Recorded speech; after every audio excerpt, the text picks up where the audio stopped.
thatmovieguyUK. Sangsoo, that wonderful expressive director from South Korea, is a man that captures my imagination every time I see his films. And over the last few years, I've gone through a big chunk of it, and I can never get enough. And I'm always glad when every year turns over, we get a new Sangsoo, or maybe two. You never know. You never know with Sangsoo.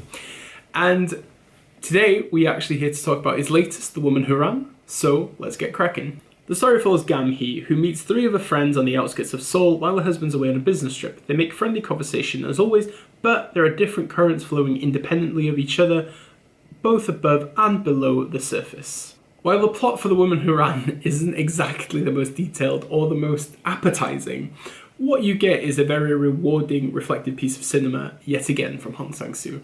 Within The Woman Who Ran, you really have to take your time to understand what is going on, and you have to be very focused on what Sangsoo is portraying, what he's focusing on within his framing.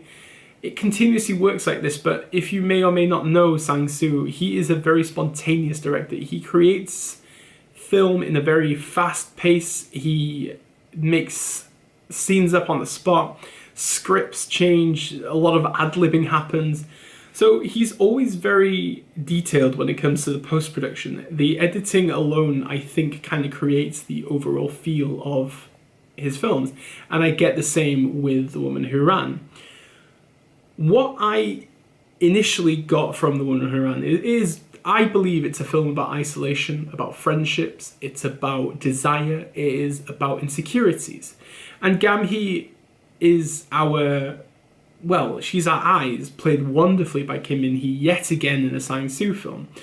min-hee has a little bit more spare time in her day at the moment while her husband's away, so going to see her friends is kind of like a heartwarming element. But at that time, you don't necessarily know what's going on within her world outside of this bubble currently. So are there issues at home? Is she having doubts? And as the dialogue goes on in Sangsoo's long takes, we get to understand a bit more about what is going through her mind, but what is also going through her friends' minds. And this is the joy of the art of conversation. And the art of conversation, I believe, at times is dead in some societies and in some parts of the world because mobile phones are everything now.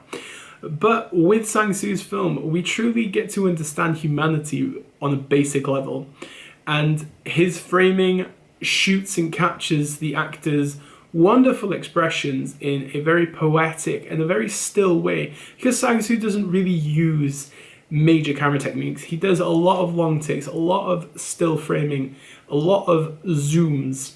And through the whole of The Woman Who Ran, it is a tapestry really of a therapeutic session of discussion and of trying to re-understand yourself. I know a lot of Sangsoo films sound the same, but with The Woman Who Ran, I do think that the dialogue itself is the most powerful element of this film compared to the actual photography of it. It really packs a punch at times, and for you to understand really what these characters are going through, it's not anything to do with just South Korea. This is this conversation can be had in any part of the world, and I think that's why Sangsoo's work is so universal and so well acclaimed and accepted.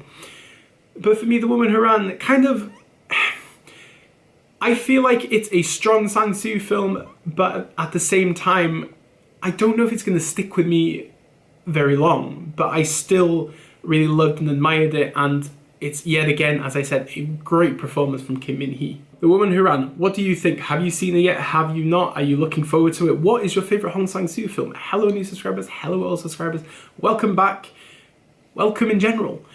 Comment section's always open, follow me in any form of social media as you wish. Go over to my letterbox, see what I've been watching.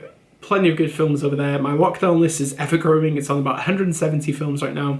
Make sure you join us 8 p.m. GMT this very Friday for Talking Movies. 5 horror movies from 5 different YouTubers. It's going to be great. And obviously, as we see on this channel, the Danko, obrigado, merci beaucoup, arigato, thank you, all the shins, and never change.